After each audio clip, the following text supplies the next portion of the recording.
Hi guys, ಎಲ್ಲರಿಗೂ ನಮಸ್ಕಾರ. ನಾನ್ ನಿಮ್ಮ Manoj from Manjula K Manoj YouTube channel.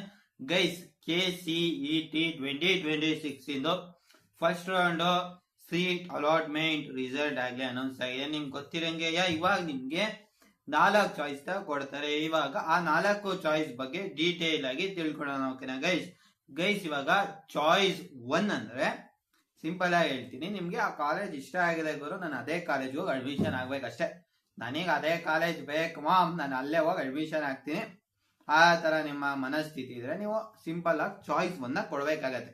ಈಗ ಚಾಯ್ಸ್ 2 ನಿಮ್ಗೆ ಏನಾದ್ರೂ ನೀಟ್ ಕೌನ್ಸಲಿಂಗ್ ಹೋಗ್ಬೇಕು ಅಂತ ಇದ್ರೆ, ಮೆಡಿಕಲ್ ಫೀಲ್ಡ್ ಹೋಗ್ಬೇಕು ಅಂತ ಇದ್ರೆ, ನೀವು ಲೆಕ್ಕದಲ್ಲಿ ನೀವು KCET ಕೌನ್ಸಲಿಂಗಿಗೂ ಸಹ ಅಟೆಂಡ್ ಆಗಿದ್ರೆ, ಅಂದ್ರೆ ಇಂಜಿನಿಯರಿಂಗ್ ರಿಲೇಟೆಡ್ ಅದಕ್ಕೆಲ್ಲದಕ್ಕೂ ಅಟೆಂಡ್ ಆಗಿದ್ರೆ, ನೀವು ಚಾಯ್ಸ್ 2 ಕಳ್ಕೊಂಡು ನೆಕ್ಸ್ಟ್ ಸೆಕೆಂಡ್ ರೌಂಡ್ ಇದೆಯಲ್ಲ, ಅದು ಕೌನ್ಸಲಿಂಗ್ ನೆಡ್ಸದೆ ನೀಟ್ ರಿಸಲ್ಟ್ ಬಂದ ಮೇಲೆ. ಓಕೆನಾ, ನೀಟಿನ ರಿಸಲ್ಟ್ ಬರಬೇಕು, ಅಲ್ಲಿ ರ್ಯಾಂಕಿಂಗ್ ಬರಬೇಕು, ಅದಾದ್ಮೇಲೆ ಈ ಕಡೆ ಕೌನ್ಸಲಿಂಗ್ ನ ನಡೆಸ್ತಾರೆ. ಅಲ್ಲಿವರೆಗೂ ಕೌನ್ಸಲಿಂಗ್ ನಡೆಯಲ್ಲ.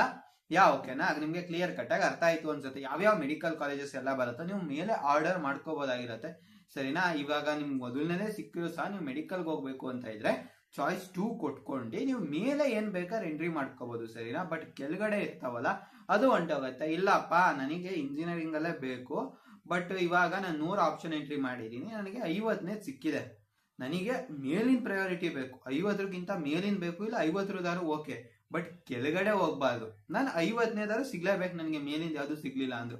ಈ ರೀತಿ ನಿಮ್ಮ ಮನಸ್ಥಿತಿ ಇದ್ರೆ ನೀವು ಚಾಯ್ಸ್ 2 ಕೊಡ್ಬೇಕಾಗತ್ತೆ. ಅದೇ ಚಾಯ್ಸ್ 3 ಏನಪ್ಪಾ ಅಂದ್ರೆ, ನೀವು 100 ಎಂಟ್ರಿ ಮಾಡಿದ್ದೀರಾ ಗುರು ಆಪ್ಷನ್ ಎಂಟ್ರಿಲಿ, ನಿಮಗೆ 50ನೇ ಸಿಕ್ಕಿದೆ, ನಿಮ್ಗೆ ಈ ಒಂದು ಮೂಮೆಂಟ್ ಅಲ್ಲಿ ನನಗೆ ಆ ಕಾಲೇಜ್ ಬೇಡ, ಆ ಕೋರ್ಸ್ ಬೇಡ ಅಂತ ಅನ್ಸತ್ತೆ. ಆ ತರ ಫೀಲ್ ಆದ್ರೆ ನೀವು ಬಂದು ಚಾಯ್ಸ್ 3 ಕೊಡ್ಬೇಕಾಗತ್ತೆ. ಅವಾಗ ಚಾಯ್ಸ್ 3 ಏನಾಗತ್ತಪ್ಪ ಅಂದ್ರೆ, ಮೇಲಿದೆಯಲ್ಲ ಗುರು 49 ಅದು ಹಂಗೆ ಉಳಿಯುತ್ತೆ, ಮತ್ತೆ 51ರಿಂದ 100 ತನಕನೂ ಉಳಿಯುತ್ತೆ, ಬಟ್ 50ನೇದು ಮಾತ್ರ ಇದೆಯಲ್ಲ ಅದೊಂದು ಡಿಲೀಟ್ ಆಗತ್ತೆ. ಲೆಕ್ಕದಲ್ಲಿ ನೀವು ಯಾವುದೇ ರೀತಿ ಸೀಟ್ ನ ಹೋಲ್ಡ್ ಮಾಡ್ಕೊಂಡಿರಲ್ಲ, ಆ ಮೇಲ್ 1ರಿಂದ 100 ತನಕ ಇರತ್ತಲ್ಲ, ಯಾವ್ದು ಬೇಕಾದ್ರೆ ಸಿಗ್ಬೋದಾಗಿರತ್ತೆ, 50ನೇದು ಡಿಲೀಟ್ ಆಗಿರೋದ್ರಿಂದ ಅದೊಂದು ಕ್ಯಾನ್ಸಲ್ ಆಗತ್ತೆ. ಅಂದ್ರೆ ಇನ್ನು 99 ಆಪ್ಷನ್ಸ್ ಗಳು ನಿಮ್ಗೆ ಉಳ್ಕೋತವೆ. ಇನ್ನೊಂದು ಚಾಯ್ಸ್ 4 ಗುರು, ನಿಮ್ಗೆ ಯಾಕೋ CET ರ್ಯಾಂಕಿಂಗ್ ಚೆನ್ನಾಗಿ ಬಂದಿಲ್ಲ ಅನ್ನಿಸ್ತಿರ್ಬೋದು, ಅಥವಾ ನೀವು ಬೇರೆ ಏನಾದ್ರು ಕೋರ್ಸಸ್ BSc ಮಾಡೋಣ ಅಥವಾ ಬೇರೆ ಏನಾದ್ರು ಮಾಡೋಣ ಅಂತ ನಿಮ್ ಮೈಂಡಿಗೆ ಏನಾದ್ರು ಯೋಚನೆ ಬಂದು ನೀವು ಇದನ್ನ ಬಿಟ್ಟು ಸಹ ಹೋಗ್ಬೋದಾಗಿರುತ್ತೆ, ನಾನು ಈ ಸತಿ ಕೌನ್ಸಲಿಂಗ್ ಅಲ್ಲಿ ಭಾಗವಹಿಸಲ್ಲ ಅಂತ. ಅಥವಾ ನಿಮ್ಗೆ ಪ್ಲಾನ್ ನೆಕ್ಸ್ಟ್ ಸತಿನೂ ಸಹ ಇರ್ಬೋದು, ನೆಕ್ಸ್ಟ್ ಸತಿ ನಾನು ಮತ್ತೆ ನೀಟ್ ಬರೀತೀನಿ, ಇಲ್ಲ ಮತ್ತೆ CET ಬರೀತೀನಿ, ಆ ರೀತಿ ಮನಸ್ಥಿತಿ ಇರ್ಬೋದು. ಇಲ್ಲ JEE ಬರ್ದು ಕ್ಲಿಯರ್ ಮಾಡ್ತೀನಿ, ನನ್ಗೆ ಈ ಸತಿ ಬೇಡಪ್ಪ, ನಾನು ನೆಕ್ಸ್ಟ್ ಸತಿ ಬರೀತೀನಿ, ನಾನು ನೆಕ್ಸ್ಟ್ ಸತಿ ಕೌನ್ಸಲಿಂಗ್ ಅಟೆಂಡ್ ಆಗ್ತೀನಿ, ಈ ರೀತಿ ನಿಮ್ಮ ಮನಸ್ಥಿತಿ ಏನಾದ್ರು ಇದ್ರೆ ನೀವು ಚಾಯ್ಸ್ 4 ಕೊಡ್ಬೋದಾಗತ್ತೆ.